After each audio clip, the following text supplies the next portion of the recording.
Bonjour tous. Sans être partisan, frère, ami, complice de M. Samuel Eto'o, président de la Fédération camerounaise de football, je trouve que nous sommes très ingrats, du moins certains. Nous sommes tellement ingrats, tellement méchants, tellement diables que nous ne sommes attelés à décortiquer le discours de M. Samuel Eto'o comme si c'était juste la prétention. Comme si c'était quelqu'un qui est imbu de lui-même, mais personne ne s'est attelé à révéler les vérités dites. Qui ignore le sale jeu joué par certains journalistes de sport dont nous regrettons aujourd'hui les Jean Lambernan, les Linus Pascal Fouda, les Somba, parce qu'un prétentieux est en train de vouloir manipuler toute la population. Qui ignore que vous avez pris en charge. Moi, j'ai été agressé à Nantes sur la situation des arbitres. Maintenant, on vous donne la vérité sur les arbitres.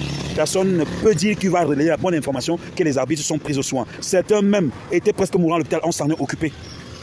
Qui ne peut pas dire la vérité que oui, vous avez dit que à l'époque, la Guinness, quoi là, on payait les arbitres, les joueurs à 100 000. Mais ce n'était pas payé. On a réduit à 50 000, mais les joueurs touchent leur argent. Aujourd'hui, on va parler de quelque chose. On parle de Pagou, on parle de Ntungu Pire, on parle d'Idriss Carlos Kameni, des Camerounais. Des Camerounais qui ne sont pas payés depuis un an.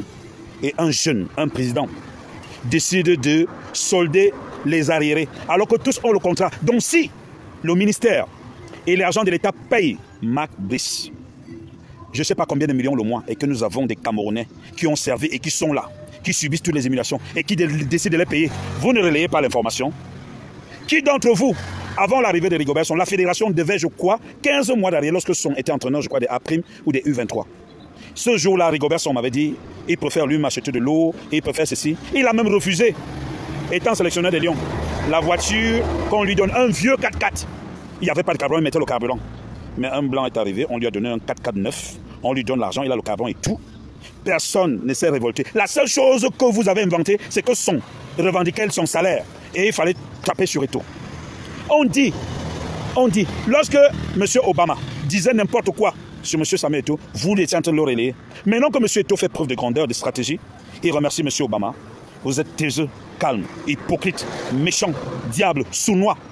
Maintenant, M. Eto'o révèle encore les histoires qui se sont passées en Côte d'Ivoire. Personne n'a l'honnêteté de s'excuser. Maintenant, je vois des gens, tellement on vous a payé que vous pensez que si on ne vous paye plus, vous allez mourir de faim. Sur vous, si vous dites que vous reprenez des choses, vous avez tellement honte que vous ne savez plus quoi dire. Moi, je dis, il y a une chose, la fierté, elle est la mienne. Je défends ce monsieur parce que c'est un vrai Camerounais. Personne n'a l'honnêteté de dire que le championnat était bloqué à l'époque du général Senghor. On profitait même parfois que lorsqu'il y a marche et casse à Paris, c'est le même jour qu'on bloque le championnat au Cameroun. Mais depuis qu'il est là, vous êtes tenté de bloquer le championnat. Il accompagne l'action du président de la République. Personne ne le félicite. Et maintenant, je vais dire quelque chose. La majorité des gens qui intervenaient sur le plateau terré à l'époque pour la fédération, elle recevait 100 000, 300 000, 400 000, 250 000. Mais nous, là, on n'est pas payé. On accompagne ce monsieur. On l'accompagne. Encore que même à votre époque, vous avez même voulu me corrompre pour le combattre. Je parle, il y avait Michel Abena. Je parle même qu'il y avait Valérie Fotcho dans le bureau de l'ancien président de la fédération qui était d'abord SG. Vous avez voulu faire cela pour qu'on le combatte. J'ai dit, je ne rentre pas dans cette histoire. Et maintenant, un monsieur arrive, il vous donne les vérités. Au lieu de tabler sur les vérités, vous allez commencer à chercher que non, ça fait comme ça. Et puis je vais vous dire, au lieu de l'encourager, qu'il a soutenu le contrat de Marc Brice, alors que tout le monde l'a supplié. Il a fait ça par patriotisme, par respect du président de la République. Vous ne le faites pas. Mais vous dites seulement que Marc Brice est revenu. Marc Brice est redresseur de machin. Mais non, mais vous êtes très méchant.